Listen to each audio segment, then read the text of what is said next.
Cougar fans, it is time. Touchdown! What a grab! It's time to raise your colors, raise your voice, and join in on the raucous roundtable about your favorite team, the BYU Cougars. 20, 15, 10, 5, touchdown! It's time to tailgate. Cougar Tailgate, where BYU sports fandom lives. And here's your host, Lauren McClain.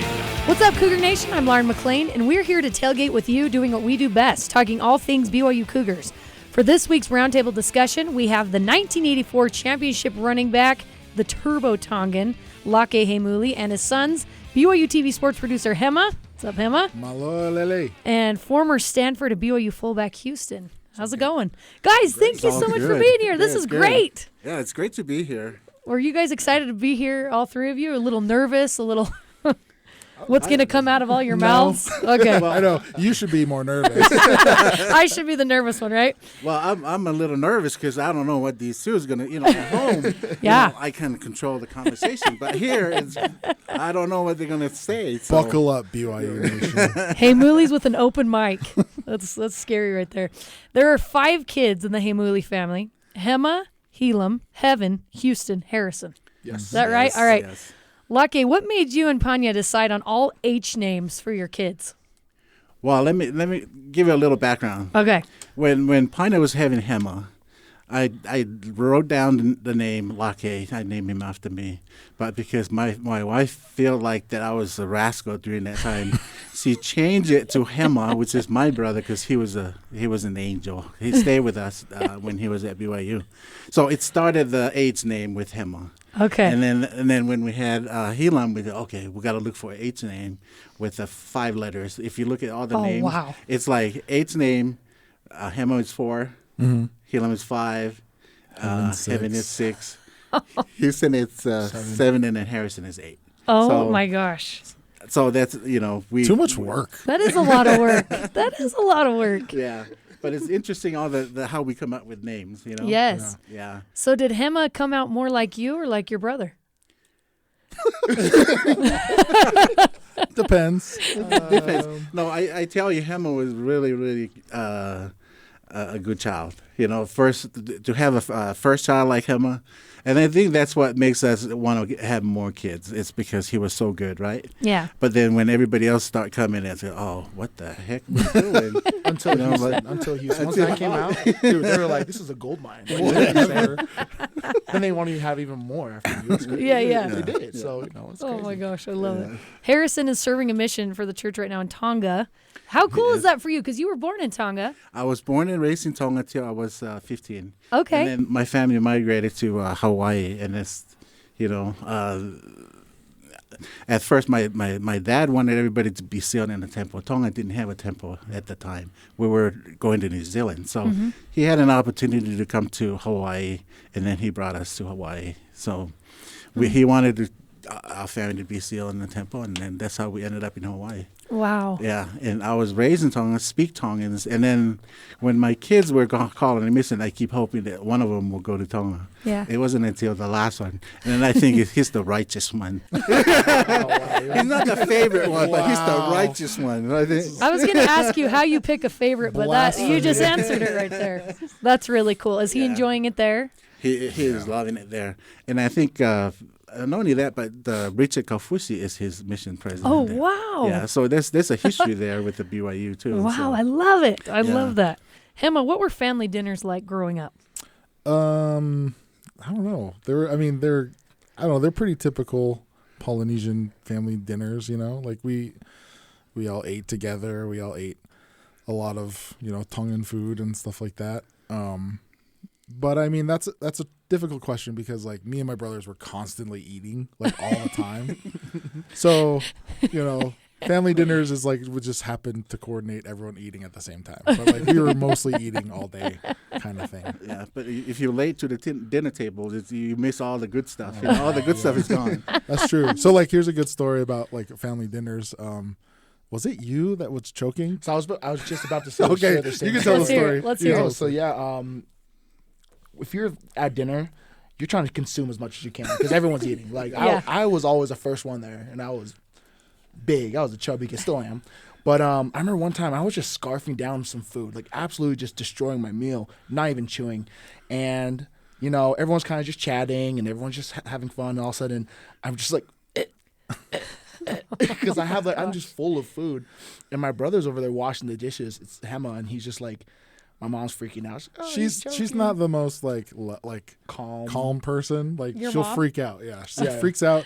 Doesn't know what to do. She's just like, oh no, he's choking. Oh, and she just like stands there right next to him. Like, and I'm like, someone should probably do. help him. And so I stopped washing the dishes and I went and gave him the Heimulis. Wow. It was a very casual Heimlich. He just turns around, puts the washcloth down. He goes, everything comes out, and my mom's like freaking out, crying. My siblings are laughing, and my dad's just like shaking his head. He's like, I was too far from them. You know, I was on the other side of the dinner table, so I would just keep eating. Someone will help him. Like, that's what you get for eating so fast. Yeah, exactly. That's what I said. How old were you when this happened? I know I was like younger than 8. Yeah. It was before Harrison was born. So I remember it was like down in our bountiful house. So you owe Hema then. You've owed him. Let me think that, and then he named me pretty much. So I did. I guess I got 2. Really? Hema's got 2 on me for now. Yeah. Now. You named him. Yeah. You just gave your parents the idea for the name? Well, the idea comes from I remember when he was born, my mom and dad were trying to find a name, yeah.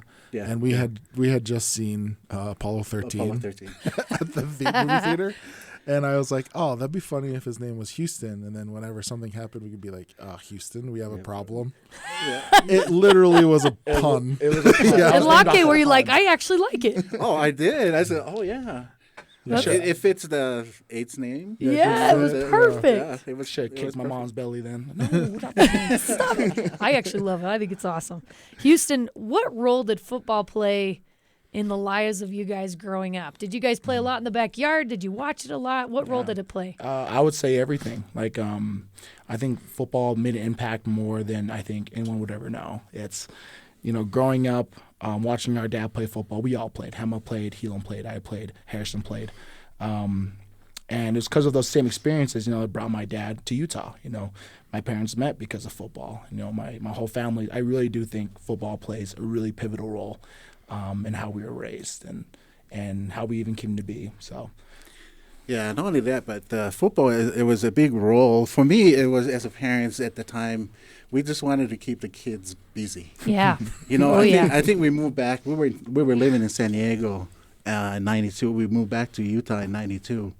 And in San Diego, when we were there, the gang activities was going rampant in San Diego.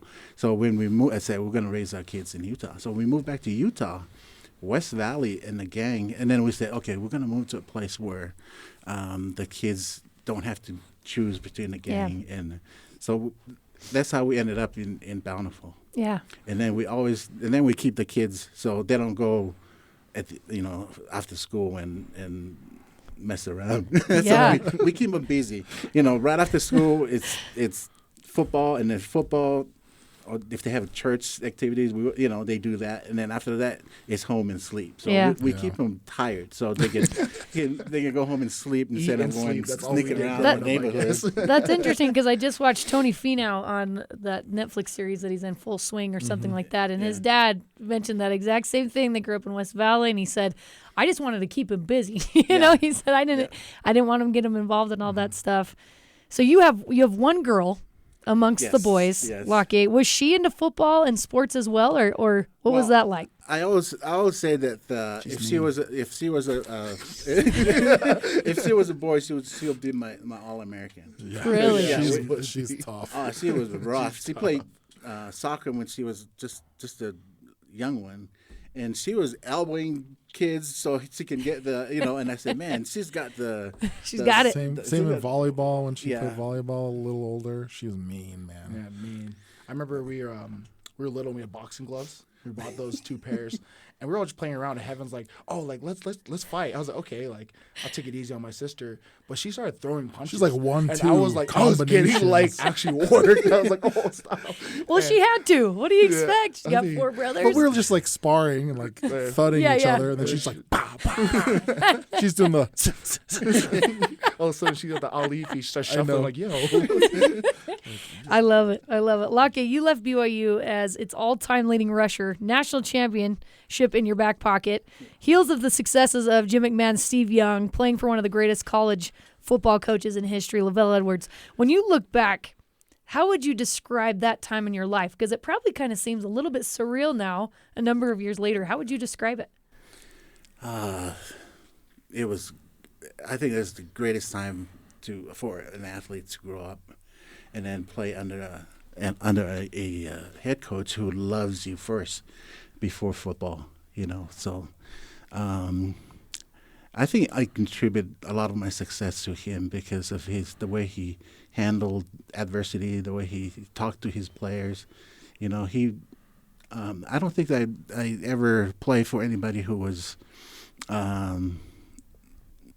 as genuine as LaVell. As he, and that's one of the biggest things why I came to BYU is because of him, his honesty, his character was phenomenal, So I tell you a story. When he came to recruit me, BYU McBride was just hanging out in Laie, So Ron they McBride, wanted, yeah. Ron McBride wanted me to come into wanted me to sign with Utah, and then LaVell came in, and then we were walking down the stairs from our place, and then he looked at me. He goes, "Lakei, you know that long hair is going to be it has to be cut when you come to BYU."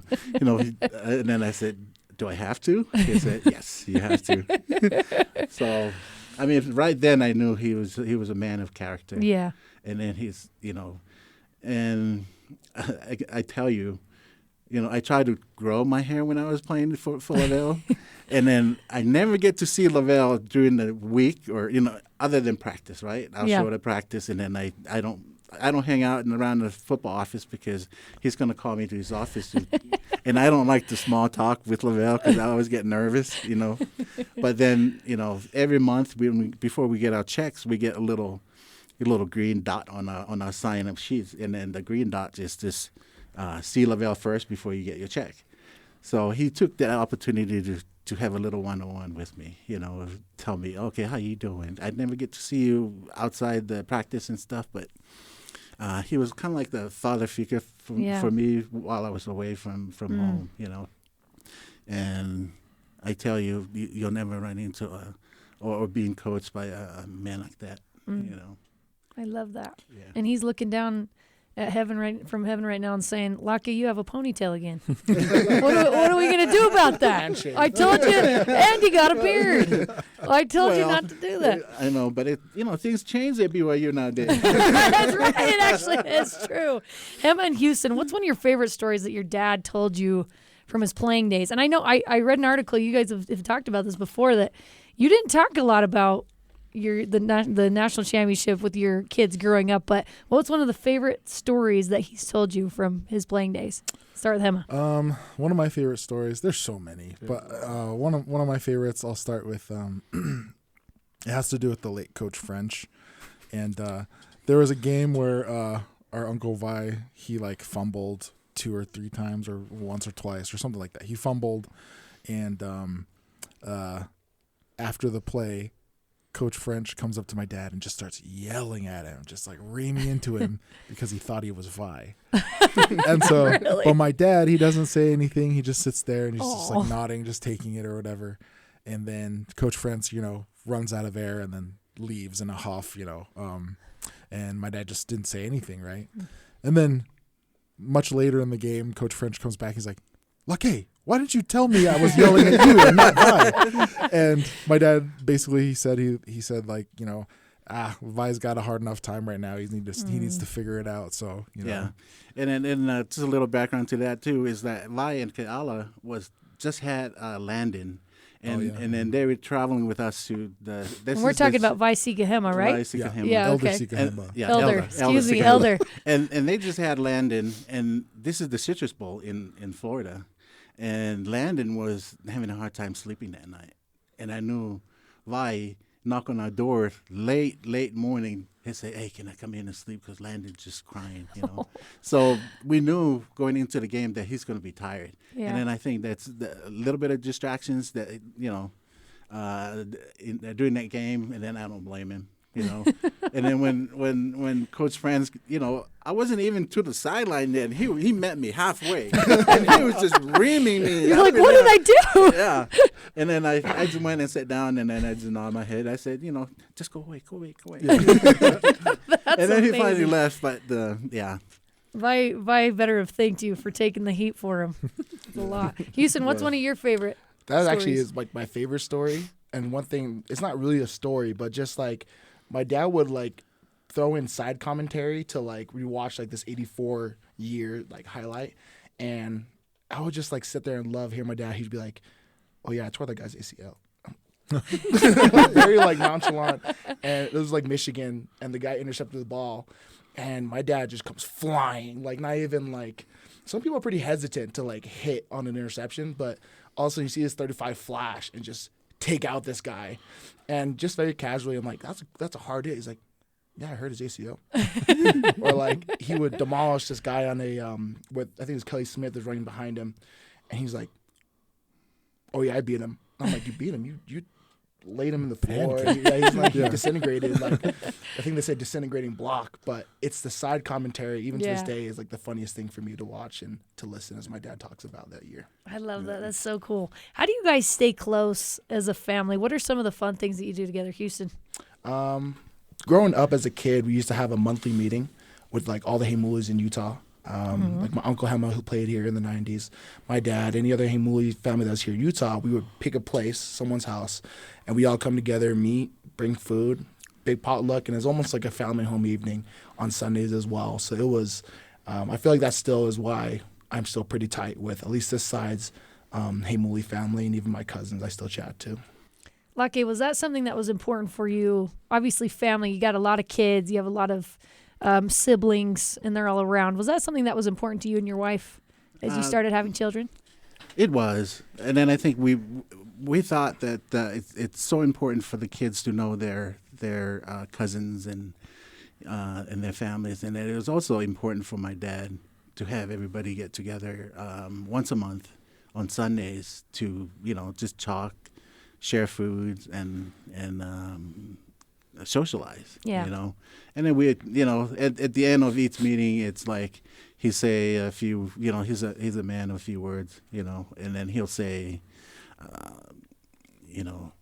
make sure you say a prayer every day, to the grandkids, or a little nugget for the kids to do during the month, But it was important, and now it's so hard for us. We live in Arizona now, and all our kids are here.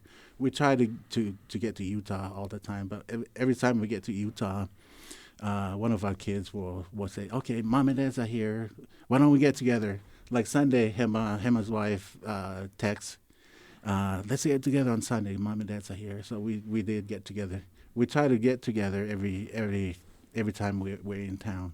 So. It's important for us. It's important to keep the family together, and to share and to support each other. I think one good thing, one consequence of like us having those meetings growing up, like as a whole family and things like that, is that soon as my parents moved away, like me and my siblings, we still get together often, and we still want to feel that familiar, camaraderie in the sense that familial bond, and like we keep it up even if my parents aren't around. So that's kind of, you talk about like eternal consequences. That's kind of the fruits of like, our grandfather having those monthly meetings, or our dad bringing our family together. Like now that they're gone, or when they're back home in Arizona, me and my siblings still get together and do that same thing. So Hema, what's one thing that you loved from your upbringing and that you learned from your mom and dad that you are trying to implement into your own very large family?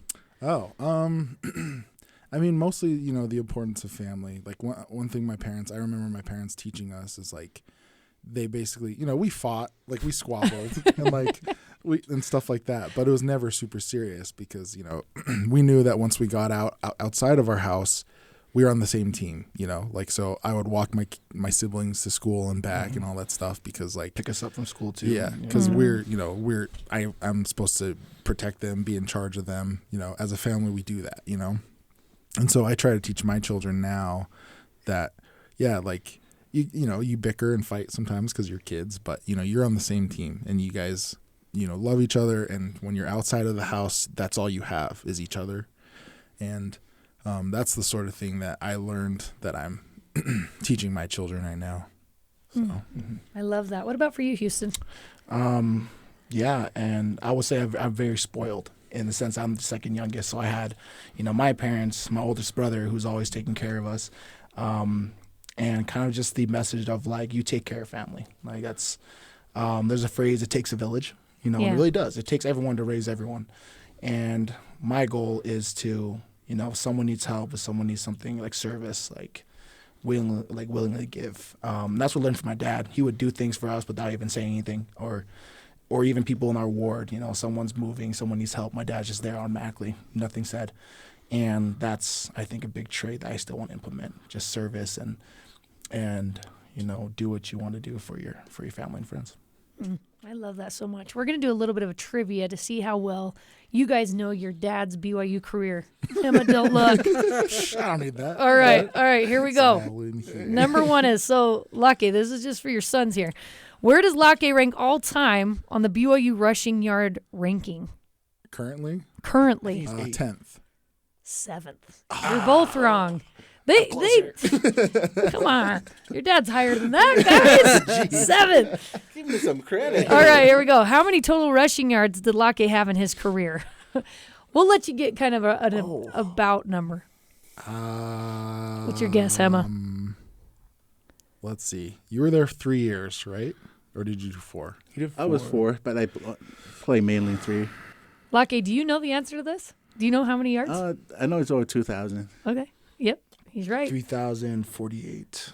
Incorrect. Not quite. 4,500. Whoa, 2,710. You're making up for the last question. Okay. How many rushing TDs did Lakei have in his career? 14. Oh, I was going to say 14. I'll say 30. Oh, what? I meant 14 for a half. Oh, did you say total? I thought I half just of doubled his that career. number. Yeah, that's about. We're doing so bad right now. All right. The last one here is, in what game did Lakei have his career high in rushing yards? Utah. Nope. Oh, no. New Mexico. Incorrect. I'll give you a hint. It was wait. in 1986. Ooh. Lakei, what was it? Wait. UTEP. Nope. Oh, Utah was 84. Or Lakei, do you know? I don't even. It Oh, was, he doesn't even know. it was Wyoming, okay. and you rushed for 177 yards. Okay, little Wyoming story real quick. All right, let's hear it. So growing up, I hated Wyoming because of the story that my dad told me about how I think you were a freshman. I don't remember. Yeah, I was but a freshman. there was a story about where they're in the locker room, at War Memorial or whatever it's called, Whatever that place is. and they're about to leave the tunnel or leave the locker rooms, and LaVell told you guys, "Oh, everyone put your helmets on." My dad's like, "That's weird. Like, we're just warming up and stuff." As soon as my dad puts his helmet on and takes a step outside, someone whipped him in the head with a bat. Then, he tells us stories about how they would beat them so bad in Laramie, embarrass them, that people would throw beer bottles full of piss and stuff like that. Yeah, our locker room is underneath the stand. And it's one of those, it's not closed, so it's got holes in the middle. So when we walk walking into the locker room, we can see beer bottles coming down. Oh, my gosh. Canned water bottles coming down. LaVell didn't hate anybody, but he hated Laramie. Oh, yeah. Yeah. He hated Laramie, sucks. Wyoming. In fact, It was my rough. favorite photo of Houston it goes real hard. Is when you played Wyoming here. Yeah, I played and there's Wyoming. a picture of you standing up facing the Wyoming Yes. huddle. It's Yeah. freaking dope. BYU's the best. BYU for Wyoming every day, any day. Screw the Cowboys. Oh, I love it. All right, guys, that does it for us today. Thanks again to Lakei, Hema, Houston, Heimuli for coming on the show with me. Carter Bond and Tori Kimball helped produce this episode with senior producer Terry South. You can join the Cougar Tailgate wherever you get your podcasts on Apple, TuneIn, Stitcher, Spotify, or on BYURadio.org. Cougar Tailgate is a production of BYU Radio.